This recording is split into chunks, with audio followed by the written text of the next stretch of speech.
يا معشر المسلمين وجملة المؤمنين رحمكم الله. روي عن أبي هريرة رضي الله عنه أنه قال رسول الله صلى الله عليه وسلم: إذا قلت لصاحبك يوم الجمعة أنصت والإمام يخطب فقد لغت، أنصتوا واسمعوا وأطيعوا رحمكم الله، أنصتوا واسمعوا وأطيعوا رحمكم الله، أنصتوا لعلكم ترحمون.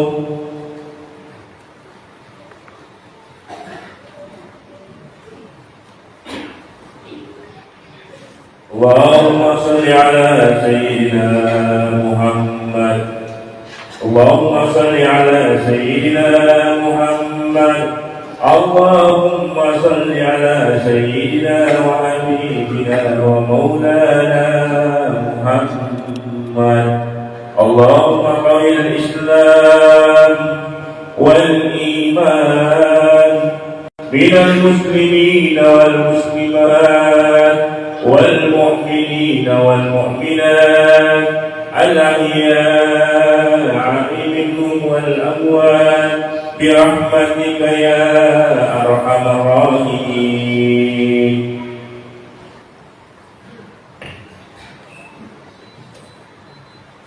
السلام عليكم ورحمة الله وبركاته.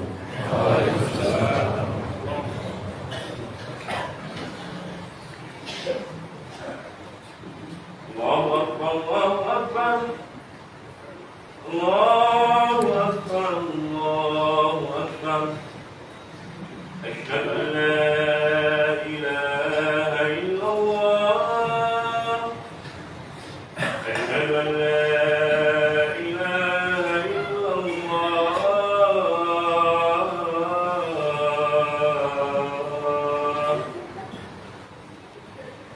أشهد أن محمد رسول الله،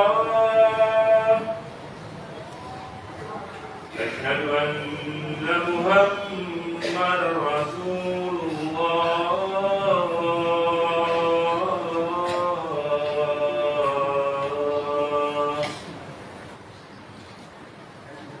حي على الصلاة،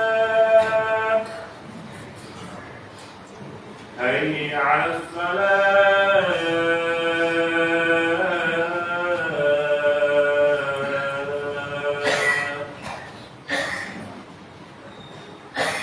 حي على الفلاح، حي على الفلاح.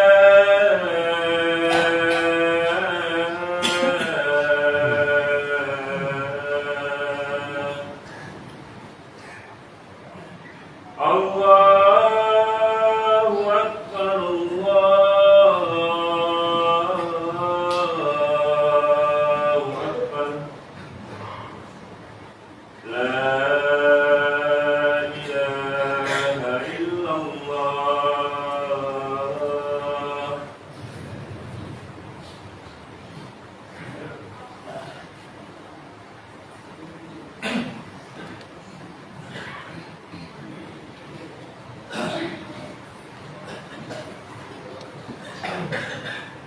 Alhamdulillah, alhamdulillah Rabbil alamin. Nashhadu rabbana annaka antallahu la ilaha illa anta ba'asta Muhammadur Rasulah basyiran wa nasira, qawluhul fasl wa hukumul adl wa sunnatihir rushd wa huwa bil mu'minina raufur rahim. Allahumma salli ala sayyidina Muhammadin wa ala ali sayyidina Muhammad. Faqad qala Allah Ta'ala fi kitabihil karim wa huwa asdaqul qa'ilin.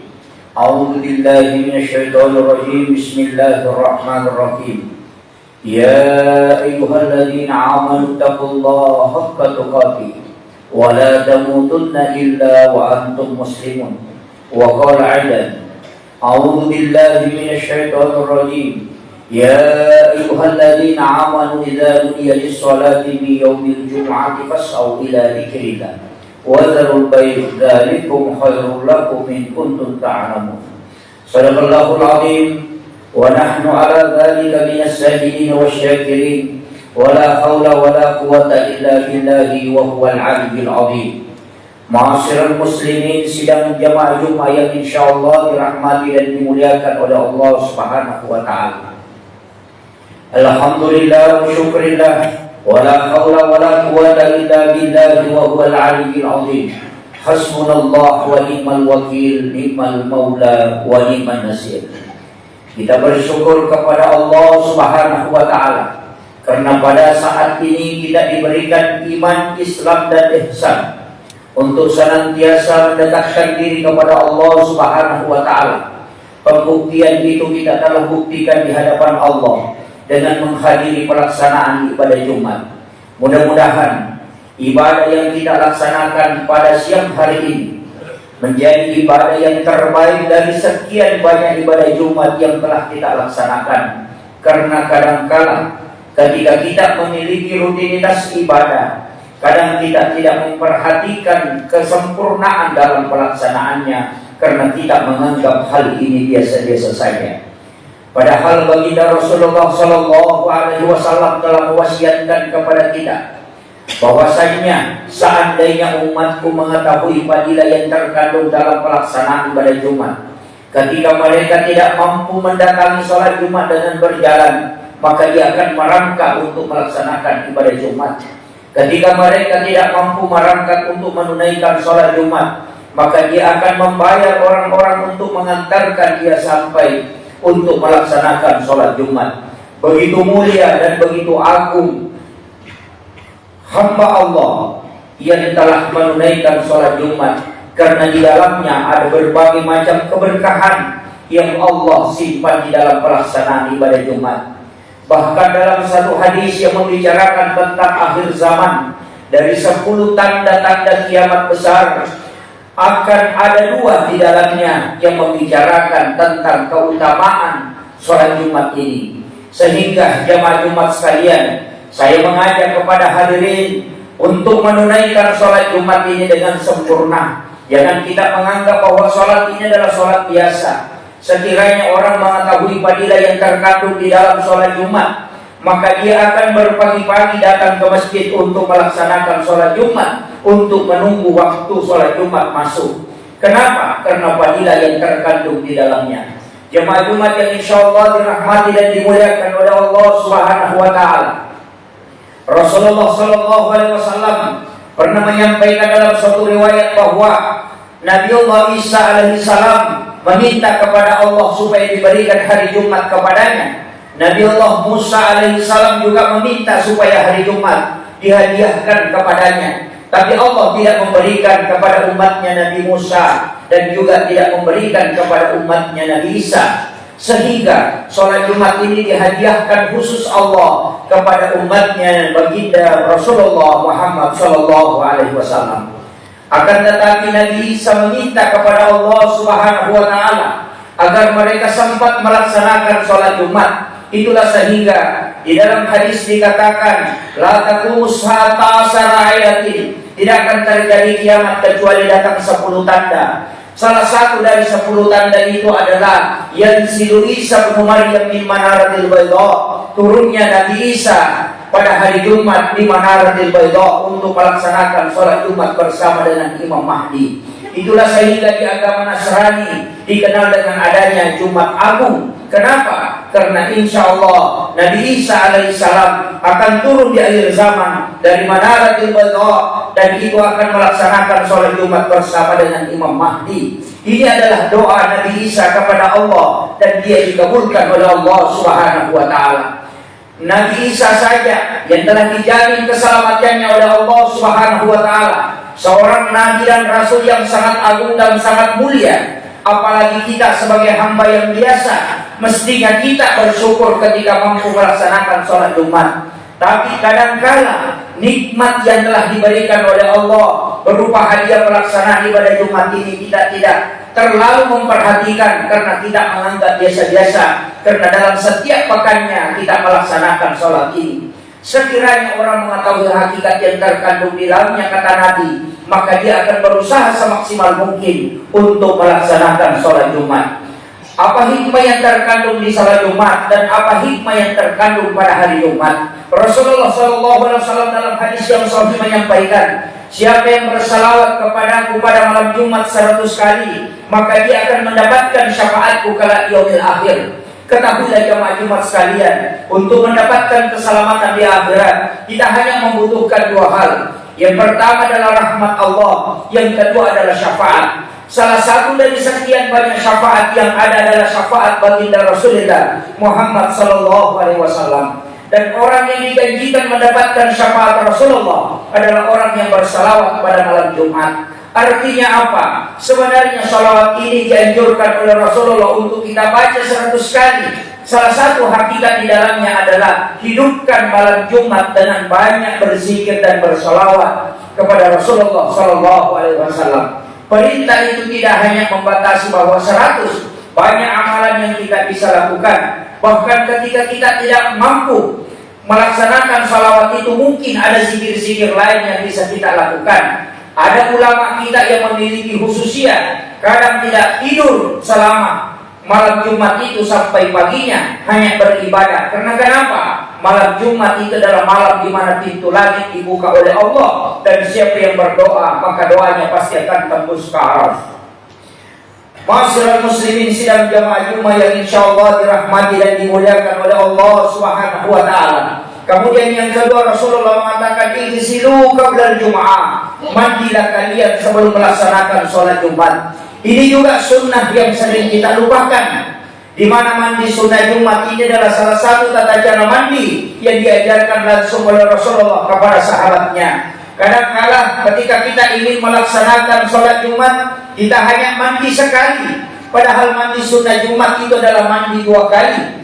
Mandi pertama adalah mandi biasa, setelah tubuh kita bersih, kemudian kita baru berniat untuk mandi sunnah Jumat. Artinya kita mengulang mandi kembali dengan mengawali dengan berwudu kemudian berniat.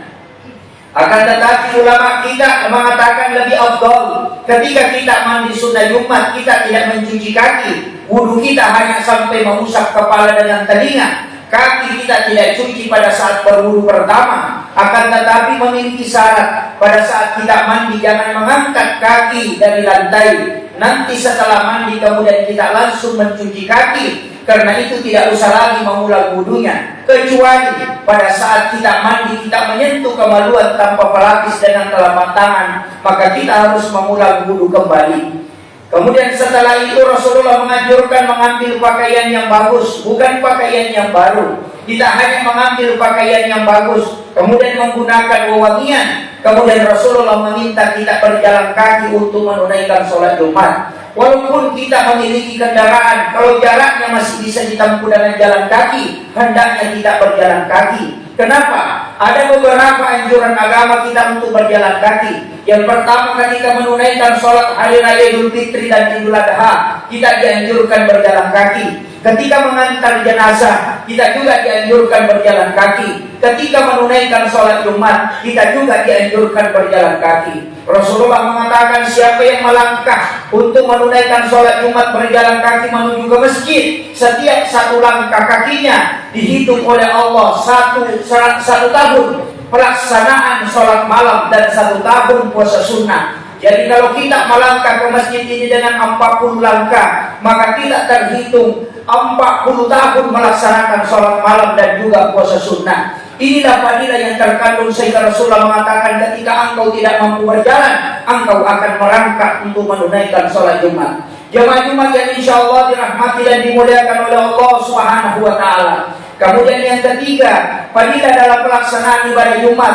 Ketika kita masuk ke dalam masjid dan khatib sudah berbicara di atas mimbar atau menyampaikan khutbahnya, tidak boleh ada lapas-lapas atau ucapan-ucapan dunia yang terkeluarkan dari bibir kita. Kenapa? Karena sholat Jumat pada hakikatnya adalah 4 rakaat, 2 rakaat khutbah dan 2 rakaat pelaksanaan sholat. Itulah sehingga ketika khatib sudah berdiri di atas mimbar untuk menyampaikan khutbahnya, para malaikat yang telah mencatat di depan pintu masjid itu sudah masuk ke dalam masjid juga untuk ikut menunaikan sholat bersama kita. Itulah sehingga kenapa dalam pelaksanaan ibadah Jumat sering disampaikan oleh protokol acara bahwa sebelum khatib naik di mimbar kita dianjurkan untuk datang untuk masuk ke dalam masjid mengambil saf, karena orang yang di luar masjid itu ketika masih ada tempat di dalam kemudian dia tidak masuk ke dalam kemudian bercerita di luar, maka ulama Imam Mazhab Syafi'i mengatakan tidak sah sholat Jumatnya. Setelah selesai orang melaksanakan sholat Jumat, maka ia hendaknya mengulang dengan melaksanakan sholat duhur 4 rakaat.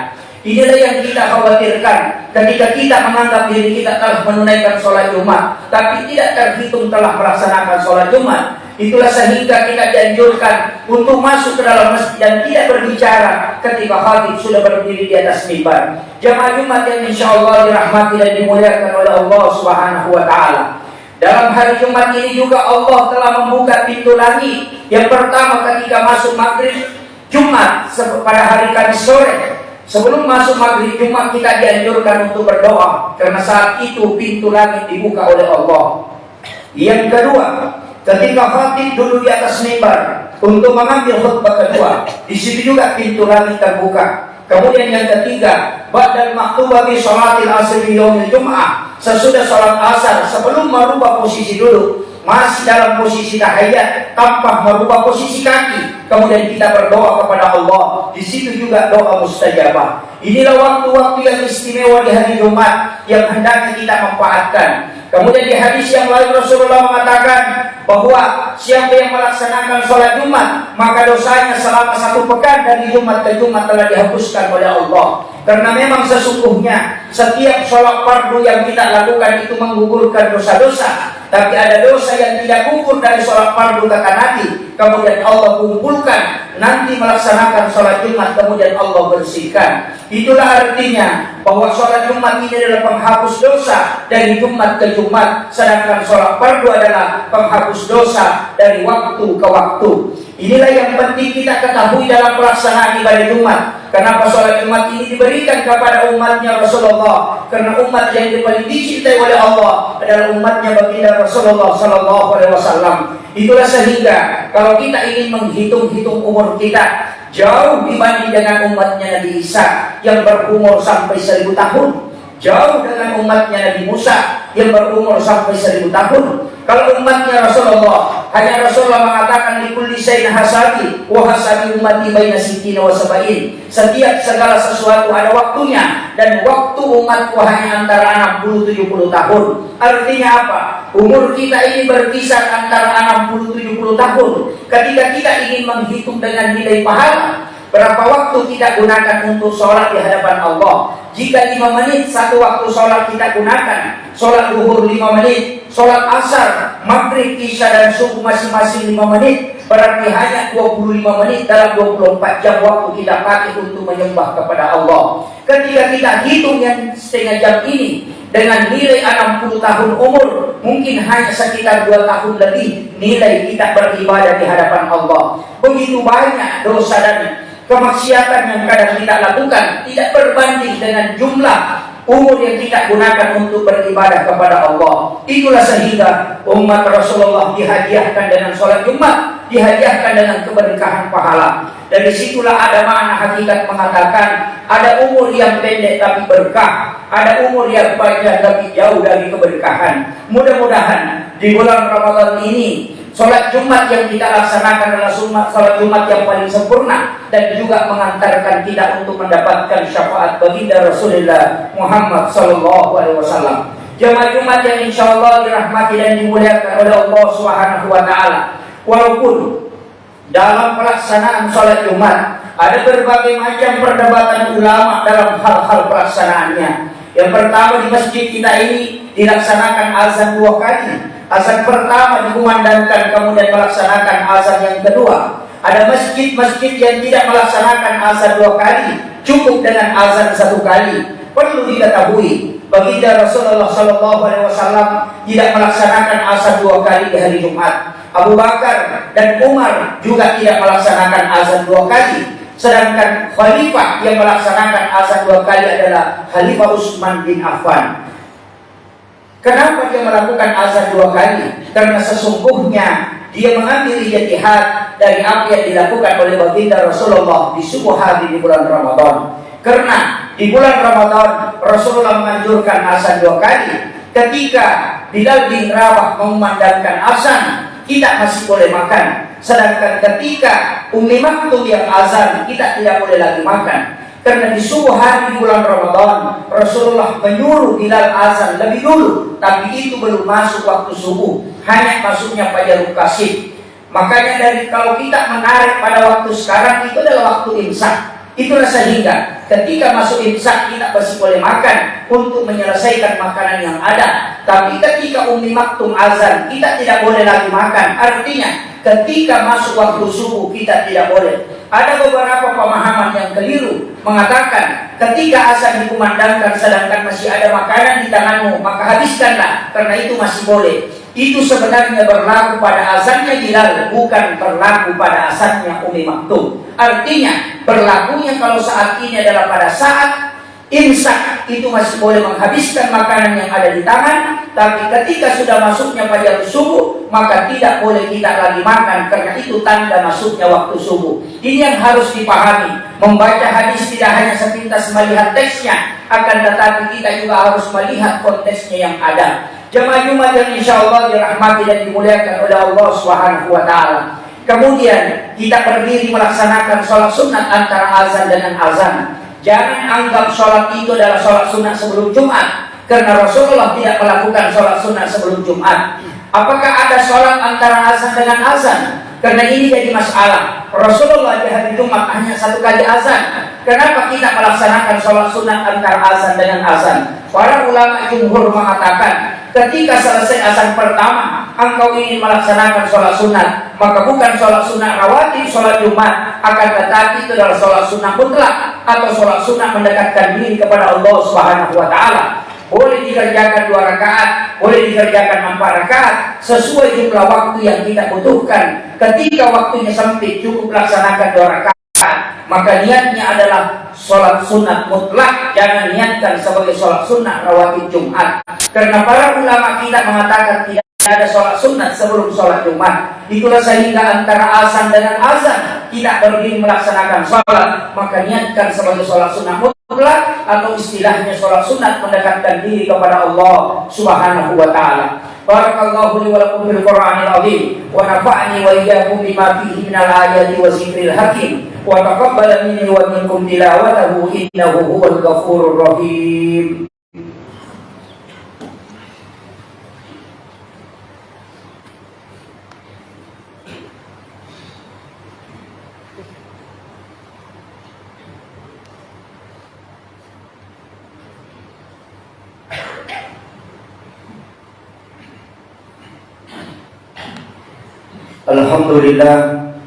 Alhamdulillah Rabbil Alamin, wassalatu wassalamu ala asyrafil anbiya'i wal mursalin Sayyidina wa maulana wa habibina wa syafi'ina wa ala alihi wa ashabihi wa sahabatihi ajma'in. Qala Allah Ta'ala fi kitabihil karim wa huwa asdaqul qa'ilin. A'udzu billahi minasyaitonir rajim. Bismillahirrahmanirrahim.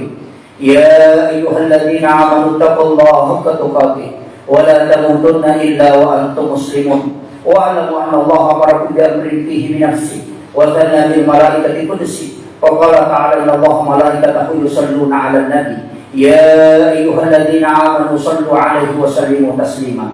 Allahumma shalli ala sayyidina Muhammad wa ala ali sayyidina Muhammad. Ashhadu an la ilaha illallah wahdahu la syarika lahu wa ashhadu anna Muhammadan 'abduhu wa rasuluh. Allahumma ighfir lil muslimin wal muslimat wal mu'minina wal mu'minat al ahya'i minhum wal amwat. Allahumma a'inna ala dzikrika wa syukrika wa husni ibadatika. Allahumma a'inna ala dzikrika wa syukrika wa husni ibadatika. Allahumma a'inna ala dzikrika wa syukrika wa husni ibadatika. Ya musabbital qulub wal absar, tsabbit qulubana ala dinika wa la ta'atika. Ya muqallibal qulub tsabbit qulubana ala dinika wa la ta'atika. Rabbana zalamna anfusana wa illam taghfir lana wa tarhamna lanakunanna minal khasirin. La ilaha illa anta subhanaka inna kunna minadh dhalimin. Rabbana atina fid dunya hasanah wa fil akhirati hasanah wa qina adzabannar wa qina adzabannar wa qina adzabannar. Wa sallallahu ala sayyidina Muhammadin walhamdulillahi rabbil alamin. Ibadallah, inna Allaha ya'murukum bil 'adli wal ihsan wa ita'i dzil qurba wa yanha 'anil fahsya'i wal munkar ya'idukum la'allakum tadhakkarun. Waskurullaha yazkurkum was'aluhu min fadlikum wa lazikrullahi akbar wallahu ya'lamu ma tasna'un. Aqim shalah.